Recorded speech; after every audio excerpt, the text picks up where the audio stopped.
बॉलीवुड की दुनिया है ग्लिट्स, ग्लैमर और एंडलेस ड्रीम्स को पूरा करने वाली, बट इस सब के पीछे एक कंट्रोवर्शियल सिस्टम भी है जिसके बारे में मैं और तुम जानते हैं। एक सिस्टम जहां पे तुम्हारा नाम या तो सारे दरवाजे खोल सकता है या सारे दरवाजे बंद कर सकता है। ये कहानी है बॉलीवुड में नेपोटिज्म की, और उस सवाल की कि जिस नाम के आगे कपूर, भट्ट या खान लगता है, क्या उनके लिए अपने सपनों को रियलिटी बनाना ज्यादा आसान होता है? और उन लोगों का क्या जो सपने लेकर आए हैं पर अपनी पूरी जिंदगी निकाल देते हैं इस इंडस्ट्री में दरवाजे खटखटाने में। एंड आज तुम्हें हम बताएंगे सच्चाई बॉलीवुड के इस बिगेस्ट पैराडॉक्स की, जिसका नाम है नेपोटिज्म, और जानेंगे इस सवाल का जवाब कि क्या यहाँ पे सक्सेस इनहेरिट करी जाती है तुम्हारे नाम के साथ, या फिर क्या बॉलीवुड में आज भी जगह है रॉ अनडिनाएबल टैलेंट की। इस वीडियो में हम बॉलीवुड की दो दुनिया एक्सप्लोर करेंगे। एक तरफ है स्टार किड्स जिनको अपने नाम और परिवार की वजह से बॉलीवुड में एक हेड स्टार्ट मिलता है, और दूसरी तरफ वो आउटसाइडर जो सिर्फ अपने टैलेंट के दम पर सक्सेस पाने के लिए काबिल है। नेपोटिज्म की कॉम्प्लेक्सिटीज, बॉलीवुड का एवोल्यूशन थ्रू ओटीटी और content creators, and most importantly तुम्हारा क्या रोल है एज ऑडियंसेस इनकी सक्सेस या फेलियर्स डिफाइन करने में। Let's begin.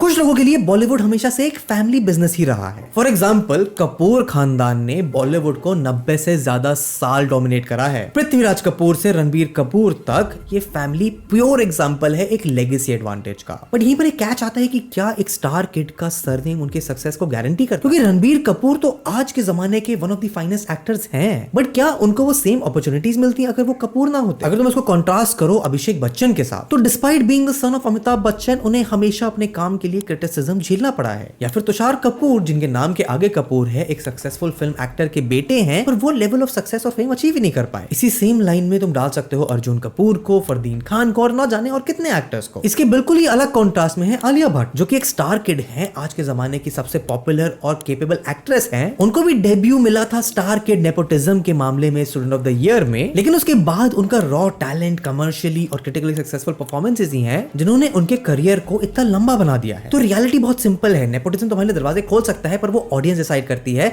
कि उन दरवाजों से तुम्हें बाहर निकाला जाएगा या नहीं। बट इस सबके बीच में आउटसाइडर्स का क्या? बॉलीवुड की एक और सच्चाई ये भी है कि नेपोटिज्म की वजह से, स्टार किड्स और कनेक्शंस की वजह से उनको अर्ली एक्सेस मिलता है, जबकि बाहर से आने वाले लोग रिजेक्शन के बाद रिजेक्शन झेलते रहते हैं। इसका एक बहुत बड़ा एग्जांपल है नवाजुद्दीन सिद्दीकी, जो कि एक स्मॉल टाउन से आते हैं, अपनी सिचुएशन से बड़े सपने लेके आते हैं। उन्होंने एज अ सिक्योरिटी गार्ड बहुत लंबे समय तक काम किया, बॉलीवुड में छोटे छोटे रोल्स करे, अंटिल गैंग्स ऑफ वसेपुर ने उन्हें एक स्टार बना दिया। या फिर कंगना रनौत, जो नेपोटिज्म के खिलाफ बहुत वोकल है, उन्होंने तक इंडस्ट्री में अपना ब्रेक लिया मेमोरेबल परफॉर्मेंसेस से। उन्होंने अपनी परफॉर्मेंसेस इन मूवीज लाइक क्वीन, तनु वर्सेस मनु के लिए नेशनल अवार्ड जीते, और उनकी जर्नी भी कुछ खास आसान नहीं थी। उन्हें इंडस्ट्री इनसाइड के साथ बैटल करनी पड़ी, उन्हें टाइपकास्ट करा गया और आइसोलेशन से डील करना पड़ा। या फिर सिद्धांत चतुर्वेदी का एग्जांपल, जिन्होंने अपने नेपोटिज्म पर पड़े हुए कमेंट के लिए बहुत पॉपुलैरिटी तो गेन करी ही करी, और अपनी परफॉर्मेंस लाइक गली बॉय से उन्हें और सराहना भी मिली। तो इसका टेक अवे क्या ये है कि नेपोटिज्म के बावजूद बाहर से आने वाले लोग सिर्फ अपने टैलेंट के दम पर सक्सेसफुल हो सकते हैं, क्योंकि इतने सारे एग्जांपल्स तो हैं जिन्होंने ये काम करा है, पर यहां पे एक ग्रे एरिया भी है। नेपोटिज्म ब्लैक या व्हाइट नहीं है, नेपोटिज्म अच्छा या बुरा नहीं है, एक बहुत ग्रे एरिया है। क्योंकि एक तरफ स्टार किड्स जैसे आलिया भट्ट, रणबीर कपूर प्रूव करते हैं कि टैलेंट वो प्रिविलेज को जस्टिफाई करता है, तो वहीं स्टार किड्स जैसे उदय चोपड़ा अपनी टैलेंट, कमर्शियल सक्सेस के बावजूद ऑडियंस से कभी वो कनेक्ट बना ही नहीं पाए। एंड यहाँ पर बॉलीवुड इंडस्ट्री का क्या ओपिनियन है वो जानना सबसे जरूरी है। फिल्म मेकर्स करण जौहर ये आर्ग्यू करते हैं कि उनके लिए स्टार किड्स के साथ काम करना, उन्हें अपनी मूवीज में एज लीड एक्टर्स लेना एक सेफ बेट है। ऐसा इसलिए भी है क्योंकि ऑडियंसेस उन लोगों को ऑलरेडी पॉप कल्चर में, न्यूज में देखती आ रही है, और उन्हें फेमिलियर फेसेस स्क्रीन पर देखना पसंद है। एंड ये बॉलीवुड के लिए एक कंफर्ट जोन बन जाता है, जो नए टैलेंट के लिए अपॉर्चुनिटीज को बहुत कम कर देता है। पर इसका भी काउंटर पॉइंट है कि at the same time star kids को ज्यादा स्क्रूटनी से गुजरना पड़ता है। आलिया भट्ट को एक इजी प्लेटफॉर्म मिला हो लॉन्च के लिए, पर उसके बाद से उनकी हर परफॉर्मेंस को क्रिटिसाइज किया गया है। Same for star kids like Sonakshi Sinha, Ananya Pandey, Shraddha Kapoor. And ultimately reality सिर्फ उस बात पर आकर अटक जाती है कि नेपोटिज्म से आपको एक हेड स्टार्ट मिलता है, पर ऑडियंस ही जस्टिफाई करती है कि कौन आगे सक्सेसफुल होगा या नहीं।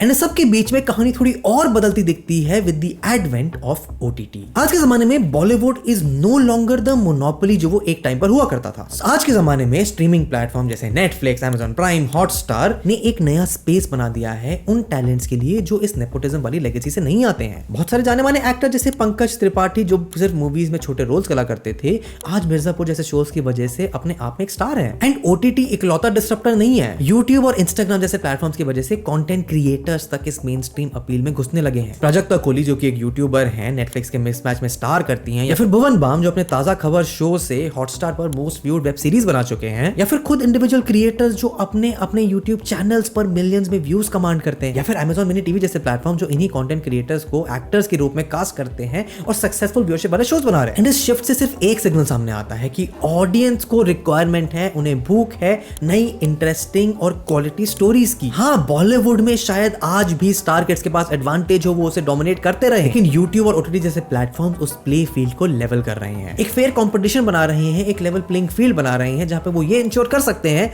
कि सिर्फ प्रिविलेज ही नहीं, टैलेंट को भी भरपूर जगह मिले।